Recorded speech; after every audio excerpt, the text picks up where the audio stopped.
Hi, to all who don't know me, I'm Zara. I was brought up in a Christian home.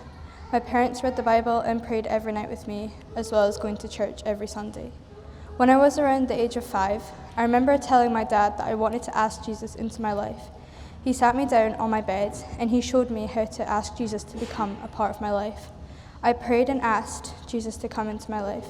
I prayed and asked the Lord to forgive me. That night, I believed that Jesus saved me.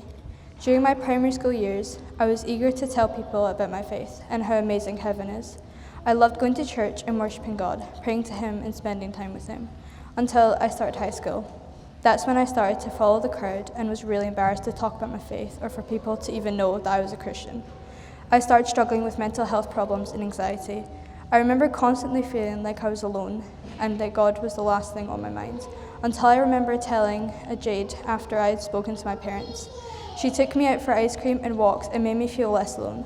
I started a Bible study with Jade, which was slowly bringing me towards Jesus, but I wasn't reading my Bible at home or spending any time with God. Finally, my mental health got better and I started to feel more myself, but once the Bible study finished, I found myself following the crowd again and not walking with Jesus. Until last year, my dad passed away unexpectedly. This had a massive impact on me and I was angry and really upset.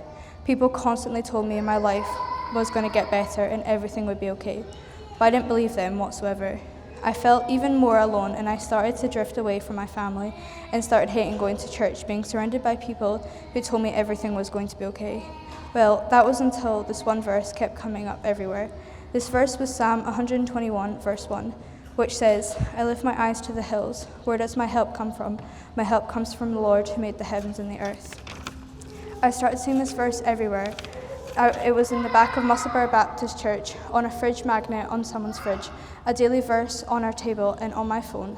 My mum mentioned it at the dinner table as well. That's when I realised that God was really trying to tell me that He was with me and He will help me through these tough times. I started to read my Bible, praying and spending time with Jesus.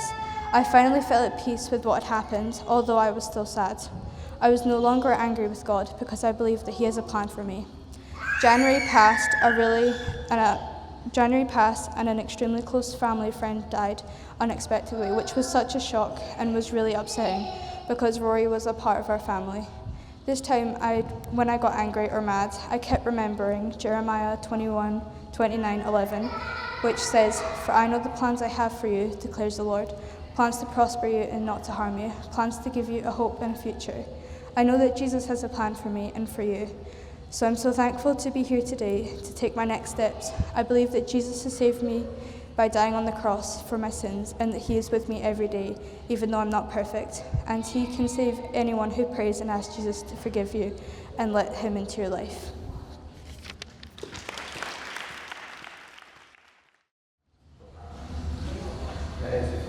Lovely. Okay. Who are we waiting for? Run with me, come on. Your mother. Your mother's going to give you a verse. You'll probably not remember it now, but she'll give it to you afterwards. Is that right? We'll try and hold it together. Zara, my precious daughter, I give you this verse. Trust in the Lord with all of your heart and lean not on your own understanding. In all your ways, acknowledge Him, and He will direct your paths. Proverbs 3, verses 5 and 6.